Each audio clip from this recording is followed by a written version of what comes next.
Hello. I'm Cada, the creator of Cada Paso. This podcast explores the life of individuals who may not be famous, but that are making a significant difference in their community. We are here to show that there is wisdom and inspiration all around us.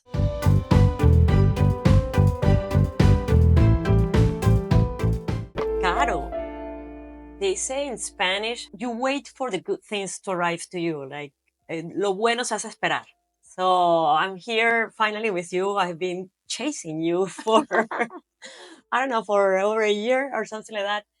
And I'm very glad to have you here. Why don't we start with you introducing yourself, like a 2-minute introduction? Well, first, thank you. And thank you for being perseverant because I know I have been all over the place lately and it took me some time to schedule.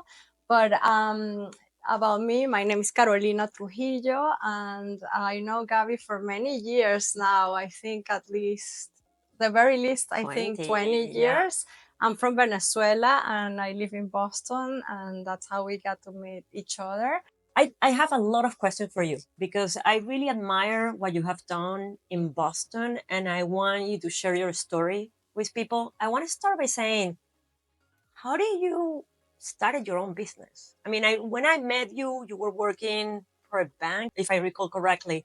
And then all of a sudden you are this amazing businesswoman in Boston. So how do you start with a business? Like what took you there?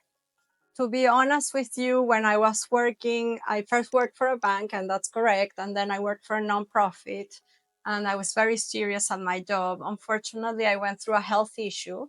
And due to that health issue, I had to stop working for a little while. And as soon as I was better of that health issue, then I was pregnant. So I was like, who's going to hire a pregnant woman, to be honest with you? And I was also thinking, I already have a baby, and he was about 4. And I had my other baby coming in. So I thought, well, maybe I could be a stay home mom for a while. And that did not go well. You can I was imagine laughing. that. I was Yeah. laughing. Okay. That did not go well. I went from maybe 300 emails a day to my mom's friend sending me a forward about a joke or something. And I was like, No. okay, this is going to drive me crazy. So little by little, I start driving my husband crazy. And he already had our current business, which is Arco Design Build. He's an architect and he was working doing renovations and building homes for private clients. And I was calling him every 3 seconds asking, what are you doing?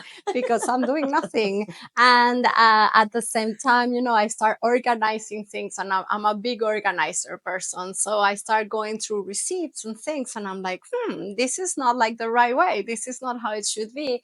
And little by little, I kind of like just went over his business and started doing more like administrative work. I even recall it taking QuickBook classes in the Newton High School for adult education. Mhm. And it was so enlightening because I didn't have any idea about accounting. And well, that happened. One thing brought to another.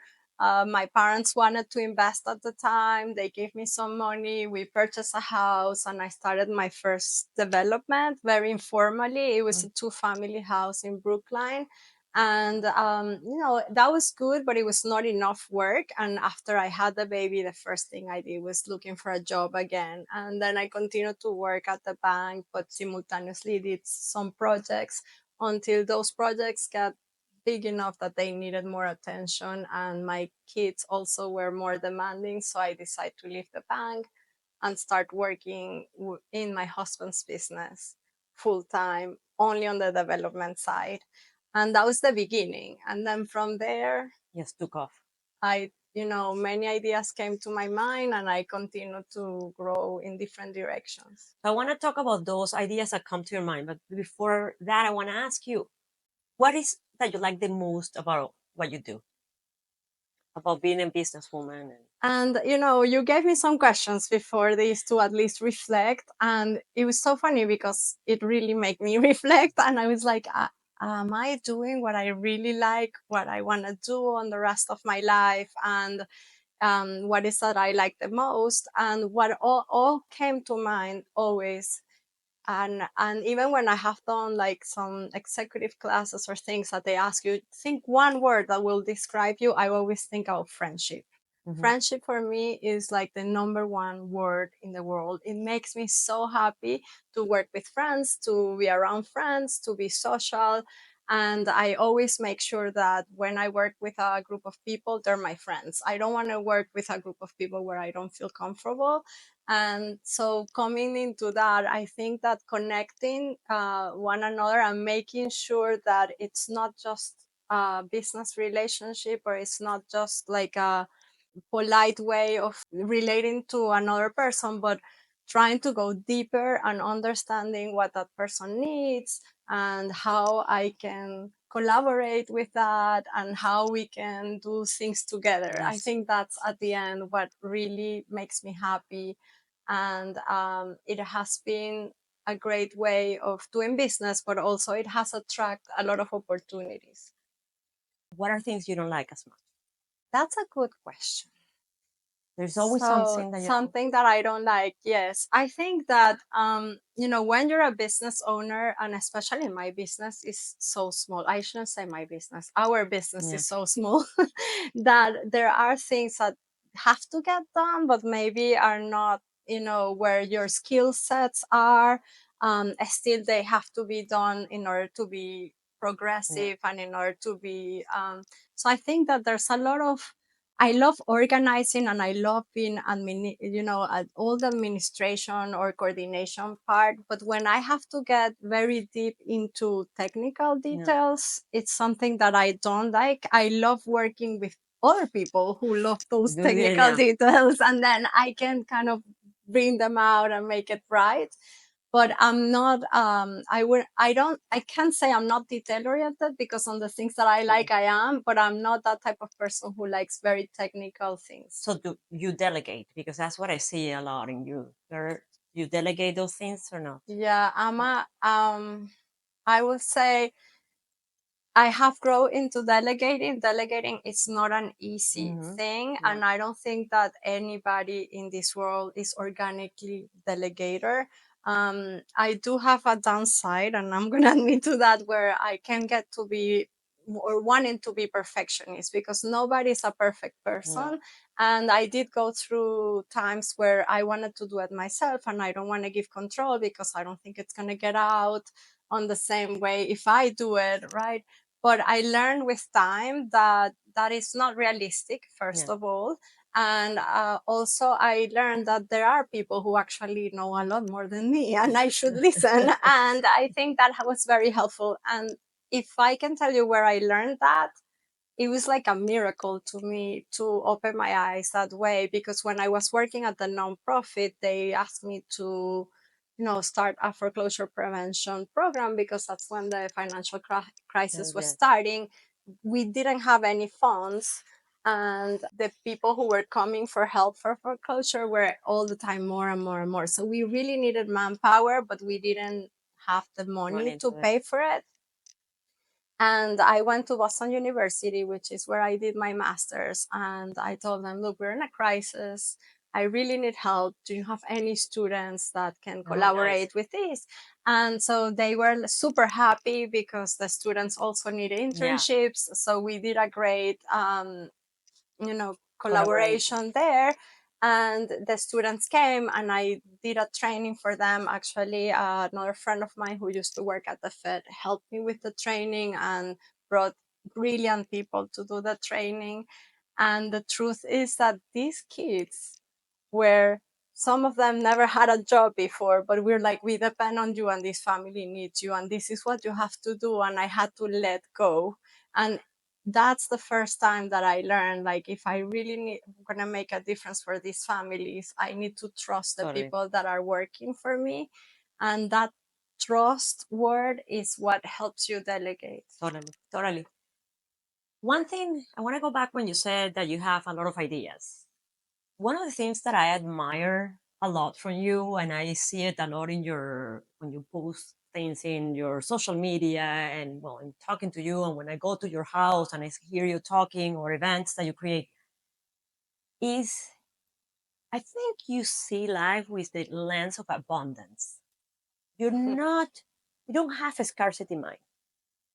In my, the way I see this is that it's like for you, there's everything is possible as long as you just try and risk it, or I don't know what's going on in your mind. But I want to learn about that. Are you like that since you were a kid? Was that, did anyone in your family taught you to be like that? Because some people learn that, some people are not. So tell me. I think that abundance can be many different things. I think that when I think about abundance, I think in the sense of, you know, you can you can do whatever you want if you have a vision, and you should not limit yourself. And on that, I do agree that I feel a lot that I'm in an abundant situation because I try and I try and I make it work, and I look for help when I need it, and all this collaboration and friendship comes back. I also, I think that my word more than abundance in that situation is loyalty. I feel that if you have a relationship and if you're close to a person and that person needs something, I will do whatever Nice. it takes to help in that sense. And a lot of people tend to think that, oh, you're super generous, or you, and I don't see it that way, to be honest. I have a big family. I have three brothers and I have four step siblings. And I'm not very good at sharing, which is crazy when people say you're generous. And I'm like, no, I No. like my things separate, to a point that if you ask me for something, I am more willing to give it to you than share it with you. Mm. Right. So I have this perception of myself of being, like I need my things to be in a certain way, but and with some separation even in my own family. But on the other hand, I always feel like if there is somebody that needs it more than me, then I'm willing to give it away. You have an You're here. abundance, you see life through an abundance lens, because that's what it is. It's like not necessarily, you know how, like, I don't know, let's say I found an amazing web developer and I'm like, I'm not going to share it because then that person's going to be busy and it's not going to help me with my web design, or everybody's going to have my amazing web. That's more of a scarcity mind. Abundance is like, yeah, I'm sharing this. If this person is helping me, I'm sharing with other people that I might be able to help others with this. And I feel that you are a lot like that. Well, But maybe if you say it that way, then I agree, because I do think collaboration and sharing is an essential in my life. so the other thing that I wanted in connection with this mind of abundance, of helping people and bringing people together, one of the things that is crazy for me, like when I go to your house to a birthday party or to an event, whatever that you're celebrating, there is any kind of people in your organization, in your event. There can be a hairdresser, it can be a lawyer, there can be a school teacher, there can be your yoga teacher, there can be friends from childhood. It's like, it's a, you mix people and bring people together from different sides, so from different parts of your Backgrounds. life. And I just find it amazing. It's like, just by doing that, you're creating connections that you don't even realize when you bring all those people under one roof. And I want to talk about that, about how you bring people together. But what do you feel when you do that? When you bring all these people in the United States, they call it networking. I Hmm. think in your mind, maybe just the way of living. That's who you Well, are. and it took me a time to understand what networking meant. And it was funny because when I came into the US, I did not know that word. But answering your question, I consider myself a professional party person, okay? I think you are. And I take it very serious. To me, if you're going to a party, it has to be fun. There has to be the right vibe, there has to be the right music, there have to be the right crowd. And I do mix a lot of backgrounds, and that's truth. And maybe they're all not on the same income level, or they're not on the same race or religion or I love whatever. that. But I do curate my crowd to be fun, and that is something That's the common aspect. that is a common aspect that I try to, when I not only, to be honest, not only in a party, but in my life, I want to be surrounded of people that are fun, that, have something to say. And I will say most of the people have that part on their personality, and it's not like some people have it and some people don't have it. I just think that some people are a little more open and spontaneous, and it's easier to bring it out from them. And some people take a little bit of a longer time. Like I said at the beginning, I am a perseverant person. So when I feel like and it's all about feeling it, I have no way to describe it. But if I feel that you have something to give and and you're fun and you're interesting, then I try to carve for that information. And I think that it's something that it's very important for me is that material things are not the person. And I sometimes I feel, I wouldn't say scared, but I don't like, or I feel very uncomfortable when people start asking a lot of like questions, like, that they're kind of censoring where are you in this scale, because I feel those people are really not interested in me, and then it makes it more hard for me to be interested in them. Of course. But I have made mistakes, and I have met people that I thought were, that I judge. And I think we all do that. And we put a label and say, oh, this Totally. person is grumpy, or this person is a materialistic, or I don't like this.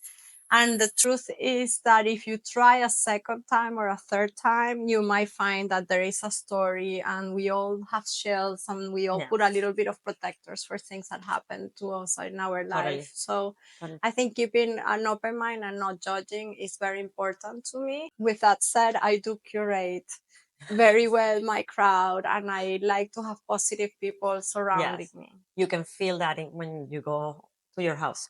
And the other thing is that you bring people. All of a sudden, you have a person who came from Japan, another one who came from, I don't know, Argentina. There's like, I'm like, how does people fly just for this party to see you? To come in. Don't go anywhere. We're coming back. For now, listen to our sponsor. This episode is sponsored by Arco Homes, experts in the design and construction of premium homes tailored to your dreams. Follow them on Instagram and LinkedIn at Arco Homes, or their website at www.thearcohomes.com. What are the things that you have learned recently that have increased your moments of happiness?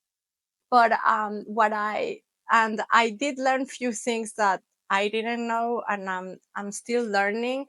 And one of them was I spoke with an astrologer, and he explained me that life is divided in phases of 7 years. And this year was my 49th birthday, and of course that's a multiple of 7. So he said, you know what, there's some things in your life that are repeating and patterns that apparently you haven't learned, and they're becoming more intense before your 49th birthday because you need to learn them. I was having a lot of negativity. I had rage with some things. I felt people were taking advantage of me. So some of these things that I'm telling you about, actually, I was feeling the whole opposite, right?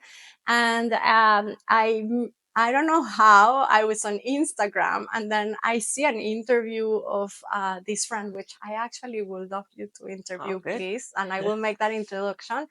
She's a therapist, so she's been interviewed about how she what she thinks about a lot of things when she's doing therapy. And I'm like, wow, she went to law school with me and she was not a psychologist. So I was very curious. I'm like, why are they interviewing her on this way? And so I saw the whole interview, and it really opened my eyes. And it was how to let things go that were not, not making you happy. So I decided to call her, and thank God she still had the same cell phone number from like 50 years ago. And her name is Christina. So I said, well, Christina, when did you become a therapist? And she said, well, I was working at this law firm, and she was very successful, all these things, but I went through a divorce. It was really bad. And I decided to start studying psychology to see if that will help me. And I finished my master's, and I realized that this is what I like to do, and then I start doing these therapies, and she has some years. And so I told her, well, I find you in a very important time of my life. I'm extremely sad. I feel very disappointed with a lot of things that I'm doing, even if people are congratulating me. And I feel like I have rage about few things in my personal life. And she told me, well, why, let me give you a session. So I did 2 sessions with her, which was 2 sessions. Two sessions. Okay, okay. It was a miracle. That's another name I need. At the second session, she told me, I think you need a self-esteem class. Wow. And I was like, me? This one, like, I have a huge self-esteem. My confidence is like, I know what I want in life. And if I take a self-esteem class, nobody's gonna be able to live with me of how much I'm gonna love myself, right? And she started laughing and saying, well, the problem is that people think that self-esteem is confidence, but it's two different words. Self-esteem implies so many other things, and you need to learn about other things that I see that are not working for you at this moment. And so I went through this seminar. It's 5-week classes, and it's 3 months where you can go on demand and kind of watch again. I'm still on the 3 months period, and I can tell you, I have wrote over 350 pages. I actually, Sarah had to give me another notebook from Arco so that I can continue to write. And I realized that yes, there was a lot of incongruencies from what I was before and how I was now, and I was able to reflect on what were some of those moments or some of those people that I wouldn't say traumatized me, because that's the whole point of this self-esteem class, was not to victimize yourself and do something about it. But I think that, I was running through obstacles and challenges that were leaving marks, and I was tweaking my process, if I see it in like an entrepreneur way, to make it more efficient. But by doing that, I was losing my essence. And it was very interesting reflection. And if I can shorten it in very little, I think that the big thing here is we're not taking time to think. We're acting and going super fast because we want to be efficient. And I'm watching TV, I'm on my phone, and I'm reading a contract at the same time. And I even need like 3 pair of glasses to be able to see all these things. And the truth is, every second we make a decision, and I lost myself some way on that year. I love it. I love it. I always say to people is, how have you connected to your values? Do you really know what your values are? And any decision you make, are those decisions aligned with your values? And it's a very hard process. And I think people just go in life doing what they were doing, or what somebody told them they needed to do, but then they're not connected with their value, and they start losing themselves along the way. What would you change about yourself? So I'm changing a lot of things right now after this experience that I just told you. But I also realized there's things that I always had that I needed to change to be a better person. And I think that, I'm very short fuse. Yes. Okay. So the same way I can be super happy right now, I'm a Leo. So Yeah. I'm just gonna clarify you that. don't need to say anything. I can be, it can turn to me in 2 seconds, and I am in a different mood. Yeah. And I think some people that are close to me for a while, they're used to it and they just ignore me, and that's how I have a 23-year marriage. But other people that are close to me might not understand that as well. And I honestly, after I react in certain ways, I feel like, oh, why did I do that? Or why I said this to this person? Or maybe they took it the wrong way. And so I'm going to work on that. Another thing is that I'm extremely direct. So I have a policy of no lying. But I love that. Why would you change that? I know. And it sounds so good. But also the truth have to be said in a constructive way. In a constructive way, I think in the right time. And I'm very impatient, and that's something else I need to change, right? So now you're changing a lot of things this year. You want to get more connected to your values and to who you are. And one of the things you say over and over again was friendships and connections. So what are you doing? I hear you have a new idea, another idea in your brain. Tell me about that idea. Well, this idea is, I don't know, making me so, so, so happy. And I am loving that I can share it with you because you're the first person, the first public person that I'm sharing it. I always, all my life, people call me, oh, can you tell me, I don't know, who's your hairdresser? Let's Yeah. make that example. Or can Or you the tell me photographer, the which I photographer, the accountant, or who do you use for this? Or when you travel, where did you go? And I believe also in asking, like, I'm always, and my kids sometimes laugh because of course they have Google and they have all these things that Yeah. I didn't grow up with. But I'm that type of person that if I'm in the street and we're looking for a nice restaurant, I don't Google it. I just go to a I ask. person who lives there and start asking, and what do you like about the restaurant? Where do you eat and what time it opens? And like, I feel that I'm very spontaneous that way. So I said, what if I use this idea to create a vault? And I call it a vault because I think this is jewelry in my life. This is like a high value information that I have accumulated over years and that I have tried myself and that I feel comfortable on recommending, and put it in a place that is very easy for people to access. Nice. But at the same time, when I thought that, I was like, well, but there is all these friends of mine who also have incredible information that they constantly share with me and that I use, and I trust their judgments. So the idea here is to do a digital digest. I wish one day maybe a magazine, right? But we're starting little, and create in fun ways, and in a collaboration manner, a place where people can look for different things. So the idea is that we'll have some categories. And I have to say, all this idea, it's not only mine, because I started with some sort of like a rough idea, but I work with somebody that is incredible. She's my marketing manager, and her name is Sarah.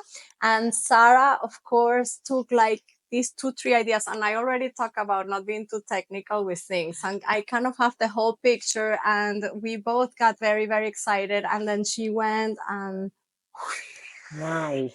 and I can tell you that first, her taste is amazing. So the colors and the graphic design is going to be super beautiful. There's going to be an Instagram account that will give you some sneak peeks of what we have there. But then if you click, you could go to a website and really find more information. That's very So it could be from if you're traveling to a new city and you just need some ideas, right? You can go there, and then you might see my post where I went and I recommend a hotel and I recommend, I don't know, restaurants or even a private tour guide or whatever Yeah. I did with my kids or alone. And I will have those comments. But also, they might go there and then they might find that Gabrielena wants to share something about a place that she loves and that she goes. So the idea is to have many authors, not one. And definitely, we are bringing this fun crowd that you spoke about on my parties to collaborate. Very nice. We want to support the small businesses. As a small business owner, I know how difficult it is to connect. And what you were just saying, networking takes a lot of time. And when you're a solo entrepreneur, or even if you have some staff, it just takes time to get dressed, to go find parking. Totally. And it's not possible every day. And the reality is And it's that exhausting in a way. Caro, have you read or watched something that you would recommend to people? One thing. So I am reading. I haven't finished this book. Christina, the person that I was talking about, she recommended me the book, and it has opened my eyes in a way that I was very impressed. What's the name? I'm super bad with me names. too. But can you share it with me? And But I let can share it, and I think it's called Love This, and we can look if you want now and recommend it. But what I love about this book is a woman who she was a very high-end executive or CEO, I'm not sure. And she went through a very bad experience, and she kind of created a way of reflecting that worked for her, in order to find the truth and those values that you were Is that the talking fourth about. question? The one that... So there is Yeah. more questions. Yeah, I Have know, you I read know. it? Yeah, Katie Byron. Okay, Yes, yes. yes. Thank you. I'm so bad with names. And I just read it too. You just Yeah. read it? Well, it has been like an experience. Yeah. I will stay the whole day talking to you, but I know you have a lot of things to do. I also have other things to do. I always end my podcast with a phrase that my father used to say. In this case, I don't have a phrase, but something my father, whenever I put an obstacle in my mind, I say, let's say, I want to do this, but this or bad. I always put a bad before. My father always tell me the story of when you want to ask something for a neighbor and you start saying, oh, but she's not going to lend it to me, or she's not going to do this and this. And then you go there and you're like, don't let me do anything. Like, yeah, you already created. You already have a preconception that it's not going to work out. For me, the story is different from you. It's completely the opposite. Instead of the bad, you are like, yes, and. It's like, this is and who I I'm see. grateful that you see me that way, right? But the truth is that we all have insecurities. Yeah. It's not 100%. I am trying to show the best version that I can, and I hope that people like that and what has worked for me. But we all have moments where we do those preconceptions with people and with situations and with ourselves. And I was gonna say, and sadly with ourselves. And the truth is that you're putting those limits. I had it easy in some way. I had this organic mentality of positivity or abundance or however you want to call it. But the truth is that also I needed to experience the other side to maybe be more compassionate and understand why people have some limits. Because if there was something about me always being abundant and positive, it was like I could not understand when somebody didn't work like that, and then I would be like, oh, this person, I can't take it anymore. And the truth is that now that I experience this, and I'm not even sure why I went to that place, because nothing bad has happened to me. It was all in my mind. Now I feel that I can be more open-minded and understand that not everybody is in the same place at the same time, and that you can take negativity, but you can also bring light, and it's a choice, and you have to make the choice in the moment. I always say, you always have no as an answer. Anything else it's positive. That's a good phrase. Yeah. My father used to say that. Okay, no, I don't know if I have a phrase. I think my mind is like, and then I don't stick to one thing. Caro, thank you so much for this. I love it. Good luck in your new idea, implementing your new idea, and I'm looking forward to see it, because anything you recommend, I love it. Oh, thank you. And I have to say, I'm so proud of you, and I love your podcast. And I listen to all the ones that I can, and I have learned so much of different people that have been with you. So I hope you keep doing it, and you do have an abundance mentality, because now you're bringing all these people together. Even if I'm not connected with them in person, the fact that I learned from them, I can remember. So thank you for telling me that. Thank you. This podcast has been edited and produced by Bitmark, a marketing agency specialized in digital content. You can find them on social media as @Bitmark.